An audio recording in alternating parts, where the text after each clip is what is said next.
నమస్తే, welcome to I dream. నా పేరు ప్రసాద్. తెలుగుదేశం పార్టీకి సంబంధించిన నెంబర్ 2గా చెప్పుకునే లోకేష్ అజ్ఞాతవాసం కొన్ని రోజులుగా అండర్ గ్రౌండ్లోకి వెళ్ళిపోవడం వెనుక అసలు కారణాలు ఏంటి అన్నది ఇప్పుడు రాజకీయ వర్గాల్లో చర్చ రేగుతుంది. ఎప్పుడు రెడ్ బుక్ పట్టుకొని అలా చేస్తా ఎలా చేస్తా అంటూ డాంబికాలు పలిగే లోకేష్ బాబు ఒక్కసారిగా అండర్ గ్రౌండ్కి ఎందుకు వెళ్ళినట్టు, సుమారుగా వారం 10 రోజుల పాటు ఎక్కడున్నట్లు, బర్త్డే వేడుకలు కూడా జరుపుకోకుండా అజ్ఞాతంలోకి వెళ్లాల్సిన అవసరం ఏమొచ్చింది, ఇలాంటి అంశాలు అటు తెలుగుదేశం పార్టీలోనూ మిగిలిన పార్టీలోనూ కూడా చర్చ రేగుతున్న పరిస్థితి. దీనికి సంబంధించి అన్ని లోతుపాతులు తెలుగుదేశం పార్టీలో తెలిసిన ఒక వ్యక్తి ఉన్నారు, ప్రస్తుతం వైసీపీలో ఉన్నారు. అతనే ఆకుల వెంకటేశ్వరరావు గారు. అన్న నమస్తే. అన్న నమస్తే. మీరు లోకేష్ గారి అజ్ఞాతవాసానికి సంబంధించి అండర్ గ్రౌండ్కి సంబంధించి మీరే చెప్పాలి కరెక్ట్గా. ఎందుకంటే ఒక్కసారిగా ఆయన కేసినాని వ్యవహారం, రాయపాటి రంగారావు గారి వ్యవహారం బయటకు వచ్చిన తర్వాత ఒక్కసారిగా ఆయన అండర్ గ్రౌండ్కి వెళ్ళిపోయాడు. కనీసం బర్త్డే అంటే జన్మదిన వేడుకలు కూడా ఆ క్యాడర్ ఏదో కొద్దిగా చేసుకుని తప్ప ఆయన ఎక్కడ కనిపించలేదు. ఏంటి అసలు మీకేమైనా తెలుసా ఎందుకు అండర్ గ్రౌండ్కి వెళ్ళినట్టు? లోకేష్ గారి గురించి చెప్పాలంటే డైరెక్ట్గా చెప్తా. అరే లోకేష్, నీకు నేను ఒకటే వార్నింగ్ ఇస్తున్నా. నువ్వు నన్ను రెడ్ బుక్లో పెట్టావు, నీ రెడ్ బుక్ మడిచిపెట్టుకో.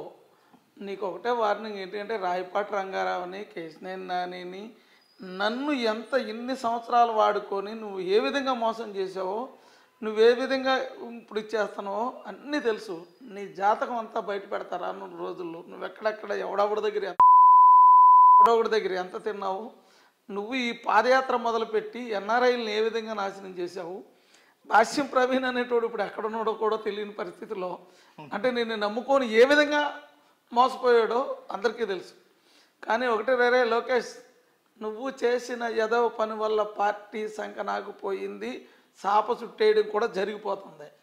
నువ్వు బర్త్డే చేసుకోకుండా ఇంట్లో ఎందుకు కూర్చున్నావురా? నువ్వు ఇంట్లో దాకోవాల అవసరం ఎందుకు వచ్చింది?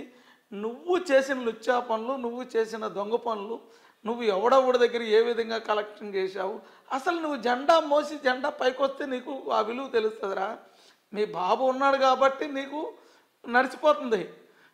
నువ్వు రాజకీయాల్లో అడుగు పెట్టిన తర్వాత పార్టీ ఎంత పతనావస్థ, తెలంగాణ సంకనాకపోయింది. నువ్వు పార్టీ తెలంగాణ ఇన్ఛార్జి, అక్కడ సంకనాకించావు. ఇక్కడికి వచ్చావు, కొందరు లుచ్చగాళ్ళు ఏదో చెప్పిన మాటలు విని ఇక్కడ ఎమ్మెల్సీ అయ్యి మినిస్టర్ అయ్యి నువ్వేముందరు ఇచ్చావురా? పార్టీని సంకనాకించడానికే పనికొచ్చావు. పాదయాత్ర అన్నావు, పాదయాత్రలో నువ్వేం సాధించావు? మీ ఇంట్లో కుటుంబంలో ఒక మనిషిని కోల్పోయారు, మీ బాబుని జైలుకి పంపించావు. ఇప్పుడు నువ్వు ఎక్కడ మళ్ళీ ఏ తప్పు చేసి జైలుకి పోతావని భయంతో మీ బాబు నిన్ను ఇంట్లో కూర్చోబెట్టి ఎందుకు కూర్చోబెట్టాడురా? నువ్వు చేసిన ఎదవ పనులు, నువ్వు చేసిన కలెక్షన్లే కదా. ఈ రాయపాటి రంగారావుని ఏ విధంగా మోసం చేసావు, ఏ విధంగా డబ్బులు తీసుకున్నావు, ఆయనకి భయపడి నువ్వు ఇంట్లో కూర్చున్నావు. కేసినేని నాని లాంటి వ్యక్తిని వదులుకొని ఆయన నువ్వెంత టార్చర్ పెట్టావో రేపు ఎలక్షన్లో ఆయన దమ్మేంటో నీకు చూపిస్తాడు. నువ్వు కొంతమంది లుచ్చాగాల్ని బచ్చగాల్ని వెంబటేసుకొని తిరిగి ఆయన మాటలు నమ్ముతున్నావు కదా. వాళ్ళ వల్ల నువ్వు ఎంత సంకనాకిపోతున్నావు అనేది నీకు అర్థం కావట్లే. నీకు ఒకటే వార్నింగ్ ఇస్తున్నా, మళ్ళీ రెడ్ బుక్ అనే పేరు ఎత్తితే రెడ్ బుక్లో నీ పేరు నువ్వే రాసుకోవాల్సిన పరిస్థితి ఏర్పడుతుంది.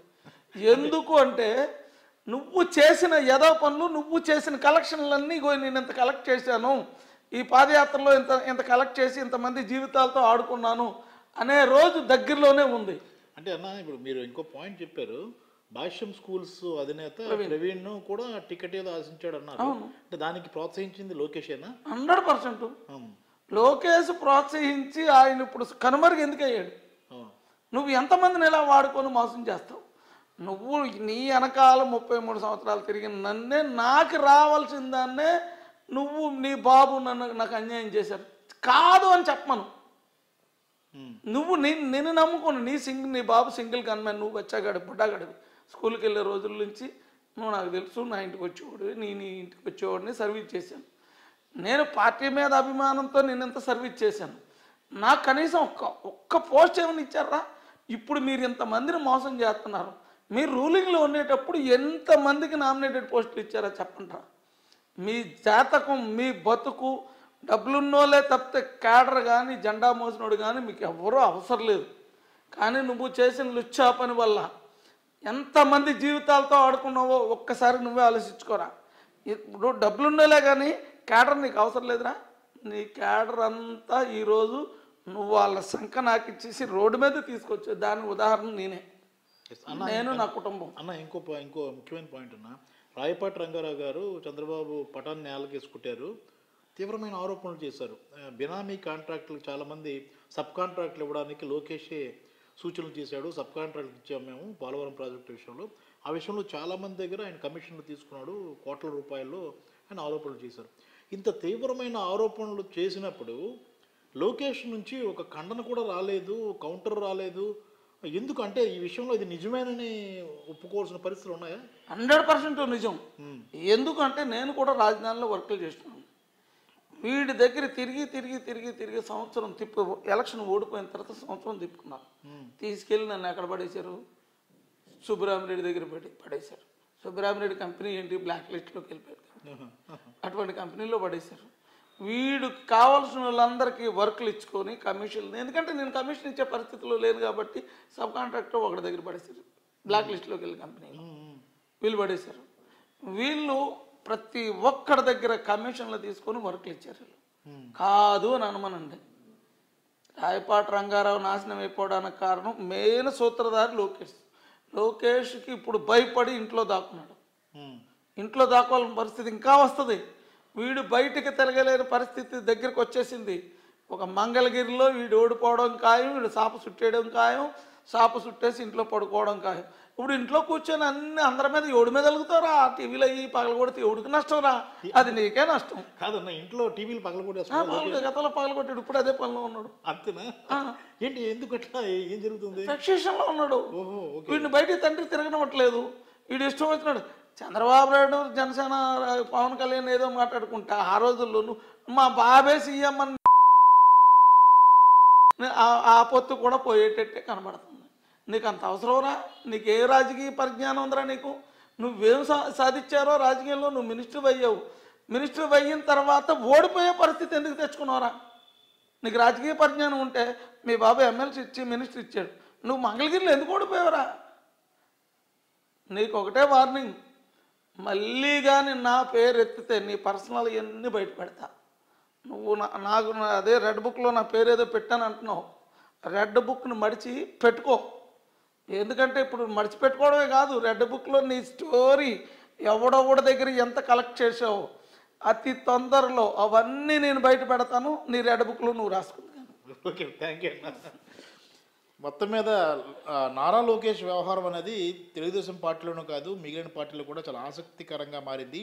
నిన్న మొన్నటి వరకు రెడ్ బుక్ పట్టుకొని వైసీపీ నేతలపైన తీవ్రమైన ఆరోపణలు చేయడం, రకరకాలుగా దుర్భాషలాడడం చేసిన లోకేష్ ఇప్పుడు అడ్డంగా దొరికిపోయినట్లుగా భావించాలా అంటే ఆకుల వెంకటేశ్వర ఆయన అదే చెప్తున్నారు. ఖచ్చితంగా ఇది ఒక అవినీతిపరమైన భారీ ఎత్తున ముడుపులు తీసుకున్న వ్యవహారంలోనే అడ్డంగా దొరికిపోయిన లోకేష్ ఆరోపణలు రావడంతో దాని మీద కౌంటర్ కూడా ఇవ్వకుండా ఇంట్లో దాక్కున్నారన్నది తాజాగా ఆయన చెప్తున్న అజ్ఞాతవాసం వెనుకున్న అసలు కథని ఆయన చెప్తున్న మాటగా మనం అర్థం చేసుకోవాలి. మొత్తం మీద లోకేష్ వ్యవహారం, లోకేష్ యాక్టివ్గా లేకపోవడం, బర్త్డే కూడా జరుపుకోవడం చూస్తుంటే ఆయన ఇంట్లో కూడా ఏదో వివాదాస్పదమైన వాతావరణం ఉందన్న ప్రచారం కూడా జరుగుతుంది. ఈ లోకేష్ ఇకనైనా మరి మనసు మార్చుకుంటాడా? ఇప్పటికే ఆయన వల్ల పార్టీ చాలామందికి హామీలు ఇచ్చి టికెట్లు ఇవ్వకుండా మోసం చేశారన్న ఆరోపణలు వస్తున్న నేపథ్యంలో మున్ముందు లోకేష్ వ్యవహారం ఎలా ఉండబోతోంది తెలుగుదేశం పార్టీలో అన్నది ఆసక్తికరంగా మారుతుంది. కెమెరామెన్ మూర్తితో ప్రసాద్, ఐడ్రీ మీడియా, విశాఖపట్నం.